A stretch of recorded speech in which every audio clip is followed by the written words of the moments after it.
क्या आपने कभी ऐसी दोस्ती के बारे में सुना है जिसने मौत के रहस्य को सुलझाने की कसम खाई हो? यह कहानी दो ऐसे दोस्तों की है जिनकी दोस्ती सिर्फ इस जन्म की नहीं बल्कि जन्मों जन्मों के उस वादे की थी जिसने पूरे भारत के इतिहास को हिलाकर रख दिया। राजगीर की उन पहाड़ियों के बीच दो युवक रहते थे, सारिपुत्र और मोगलान।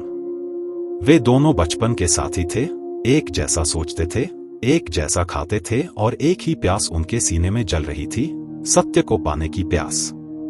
एक दिन जब वे दोनों राजगीर के एक बड़े उत्सव में हजारों की भीड़ को देख रहे थे, तभी अचानक उनके मन में एक बिजली कौंधी। उन्होंने देखा कि यह हजारों का हुजूम जो आज नाच रहा है, 100 साल बाद इनमें से एक भी जीवित नहीं बचेगा। इस विचार ने उन्हें झकझोर दिया। वे समझ गए कि यह जीवन, यह सुख, सब एक छलावा है।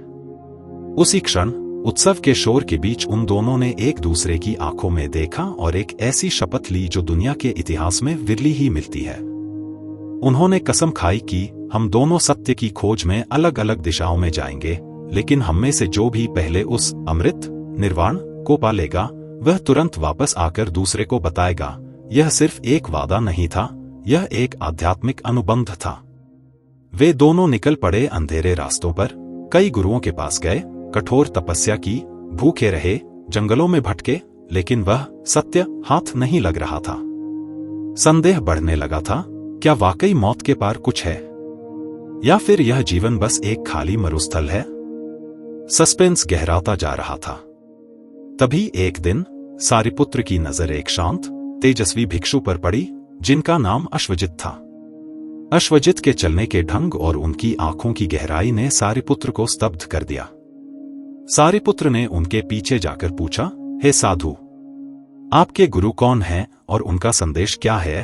अश्वजित ने मुस्कुराकर सिर्फ एक छोटा सा मंत्र कहा, ये धम्मा हेतु पब्वा।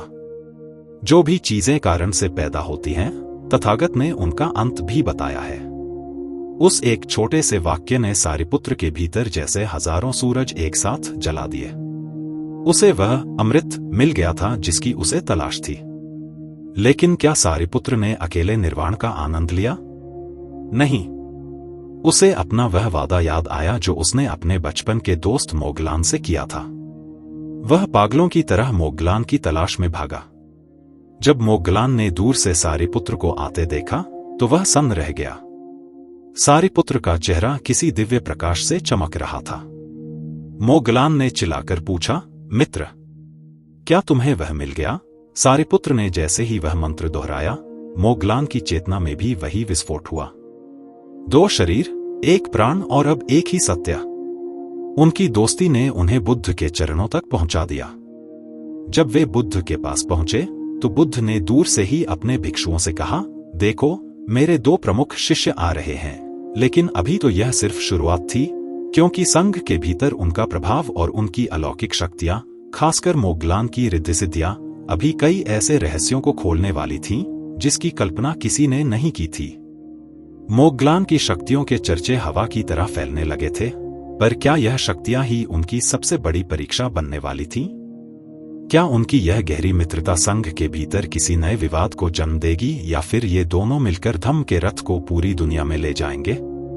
रहस्य अभी बाकी था, क्योंकि एक दिन बुद्ध ने उन्हें एक ऐसा कार्य सौंपा जिसने उनके जीवन को खतरे में डाल दिया। संघ के भीतर सारिपुत्र और मोगलान की शक्ति अब एक नई अग्नि परीक्षा के मुहाने पर खड़ी थी।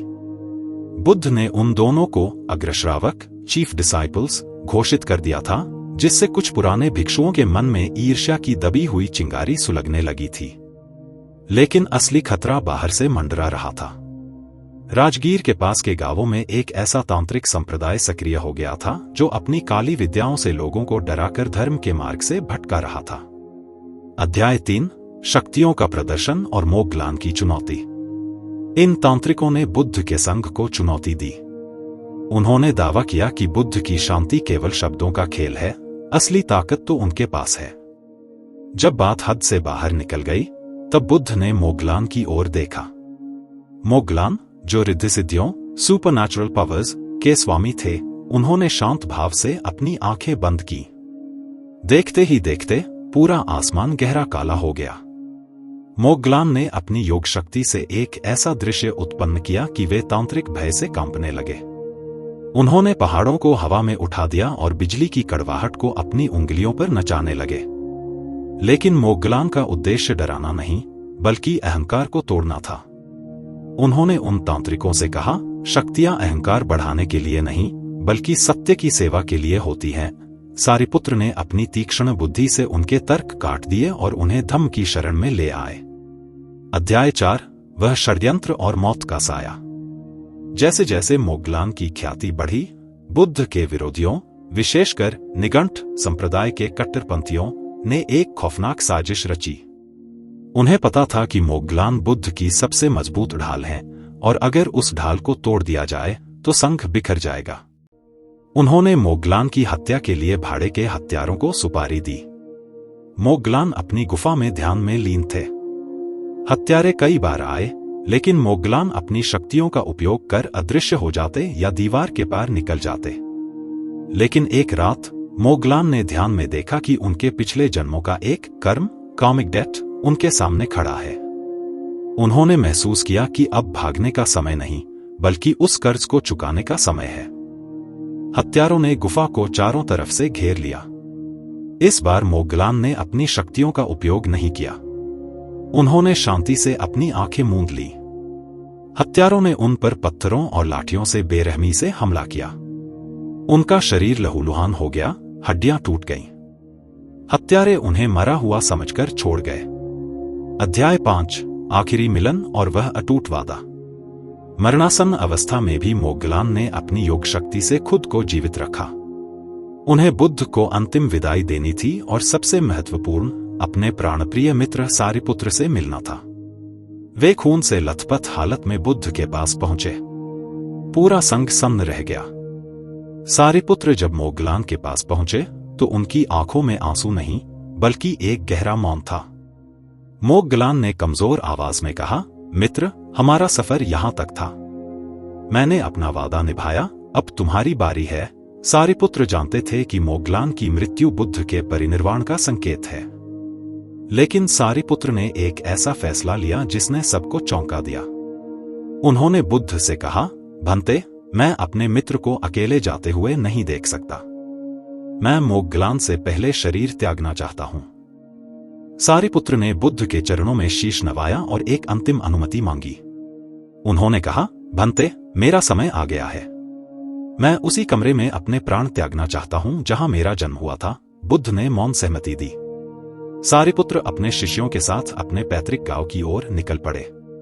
लेकिन यह यात्रा केवल विदा लेने की नहीं, बल्कि एक अंतिम कर्ज चुकाने की थी। अध्याय 6, मां की ममता और अंतिम सत्य।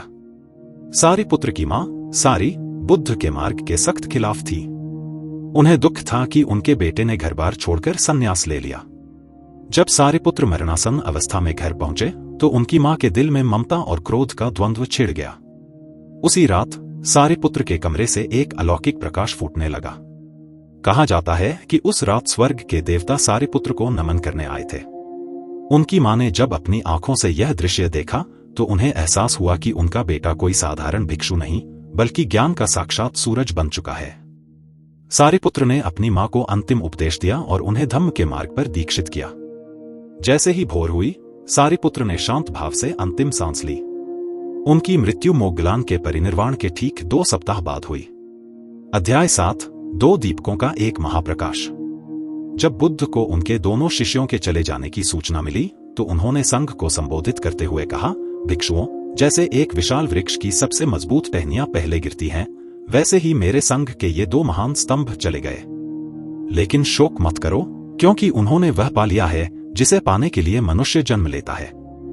सारिपुत्र और मोगलान की दोस्ती ने साबित कर दिया कि दुनिया में सबसे बड़ा रिश्ता वह है जो आपको सत्य की ओर ले जाए। जहां सारिपुत्र बुद्ध की बुद्धि थे, वहीं मोगलान उनकी शक्ति, कंपैशन, पावर। आज भी बौद्ध इतिहास में इन दोनों के अवशेषों को एक साथ रखा जाता है, जो उनकी उस अमर कसम की याद दिलाते हैं, जो पहले सत्य पाएगा वह दूसरे को बताएगा। अध्याय 8, शून्य का सन्नाटा और अंतिम परीक्षा। सारिपुत्र और मोगलान के जाने के बाद संघ में एक ऐसा सन्नाटा छा गया जिसे शब्दों में बयान करना मुश्किल था। बुद्ध के दो सबसे मजबूत स्तंभ रह चुके थे। जो भिक्षु कल तक इन दोनों की छाया में सुरक्षित महसूस करते थे, आज वे खुद को अनाथ महसूस कर रहे थे। लेकिन असली सस्पेंस तो अब शुरू होने वाला था। राजगृह के राजा अजातशत्रु, जो बुद्ध के प्रति अगाध श्रद्धा रखते थे, इस वियोग से टूट चुके थे। उन्हें डर था कि इन दो महारथियों के बिना बुद्ध का संघ बिखर जाएगा और विरोधी संप्रदाय इसका फायदा उठाएंगे। और वही हुआ। देवदत्त, जो बुद्ध का चचेरा भाई था और हमेशा से संघ पर कब्जा करना चाहता था, उसे लगा कि अब रास्ता साफ है। अध्याय 9, देवदत्त का आखिरी वार। देवदत्त ने अपनी चाल चली। उसने उन भिक्षुओं को भड़काना शुरू किया जो सारिपुत्र की बुद्धिमानी और मोगलान की शक्तियों से डरते थे। उसने अफवाह फैलाई कि बुद्ध अब बूढ़े हो चुके हैं और उनके पास अब मार्गदर्शन करने वाला कोई नहीं बचा। संघ के भीतर फूट पड़ने लगी थी। एक रात जब बुद्ध वेणुवन में शांत बैठे थे, देवदत्त ने एक पागल हाथी को उनकी ओर छोड़ दिया। बिना मोगलान की शक्तियों के सबको लगा कि आज बुद्ध को कोई नहीं बचा पाएगा। लेकिन तभी एक चमत्कार हुआ। आनंद, जो सारिपुत्र और मोगलान के जाने के बाद बुरी तरह टूट चुके थे, बुद्ध के सामने ढाल बनकर खड़े हो गए। परंतु असली शक्ति बुद्ध की शांति में थी। उस पागल हाथी ने जैसे ही बुद्ध की आंखों में देखा, वह शांत होकर उनके चरणों में झुक गया। देवदत्त की यह चाल भी नाकाम रही, लेकिन उसने एक बड़ा सवाल खड़ा कर दिया, क्या आनंद अकेले इस बोझ को उठा पाएंगे? अध्याय 10, वह रहस्यमय अवशेष और भविष्य की भविष्यवाणी। सारिपुत्र और मोगलान के अवशेषों, अस्थि, को जब एक साथ रखा गया तो उनमें से एक अजीब सी नीली रोशनी निकलने लगी। बुद्ध ने उन्हें देखकर एक भविष्यवाणी की। उन्होंने कहा, ये अवशेष केवल हड्डियां नहीं हैं, ये उस अटूट मित्रता का प्रतीक है जो मृत्यु के बाद भी नहीं मरती। आने वाले समय में जब जब धर्म पर संकट आएगा, इन दोनों की ऊर्जा दुनिया को रास्ता दिखाएगी। बुद्ध ने आनंद को अपने पास बुलाया और एक ऐसी बात कही जिसने आनंद के होश उड़ा दिए। बुद्ध ने कहा, आनंद, तुम रो रहे हो क्योंकि तुम सोचते हो कि वे चले गए। लेकिन क्या तुमने कभी गौर किया कि सारिपुत्र मेरी प्रज्ञा, विजडम थे और मोगलान मेरी शक्ति, पावर? अब समय आ गया है कि तुम अपने भीतर की उस शक्ति को जगाओ जिसे तुमने हमेशा दूसरों में ढूंढा है। अध्याय 11, आखिरी उपदेश की तैयारी। बुद्ध जानते थे कि अब उनका भी समय निकट है। उन्होंने संघ को इकट्ठा किया और एक ऐसी सभा बुलाई जो इतिहास की सबसे बड़ी सभा बनने वाली थी। वहां सारिपुत्र और मोगलान के खाली आसन रखे गए थे, जो सबको उनकी कमी का एहसास दिला रहे थे। तभी सभा में एक रहस्यमयी अजनबी पहुंचा। उसने दावा किया कि वह मोगलान का आखिरी संदेश लेकर आया है, जो उन्होंने मृत्यु से ठीक पहले उस गुफा में मिट्टी पर लिखा था। जब वह संदेश पढ़ा गया तो पूरी सभा में सन्नाटा छा गया। उस संदेश में लिखा था, जो अंत देख रहा है वह कभी शुरुआत नहीं कर सकता। मित्र सारिपुत्र, मैं जा रहा हूं ताकि तुम आ सको और तुम आओगे ताकि सत्य बना रहे। इस संदेश का क्या मतलब था? क्या मोगलान को पता था कि सारिपुत्र उनके पीछे पीछे आ रहे हैं? और क्या बुद्ध ने जानबूझकर उन्हें अपने से पहले जाने दिया? बुद्ध की आंखों में एक ऐसी चमक थी जो आनंद ने पहले कभी नहीं देखी थी। उन्होंने आनंद को अपने करीब बुलाया और उस रहस्यमयी संदेश की गहराई समझाते हुए कहा, आनंद, मोगलान का संदेश विदाई नहीं बल्कि एक मशाल है।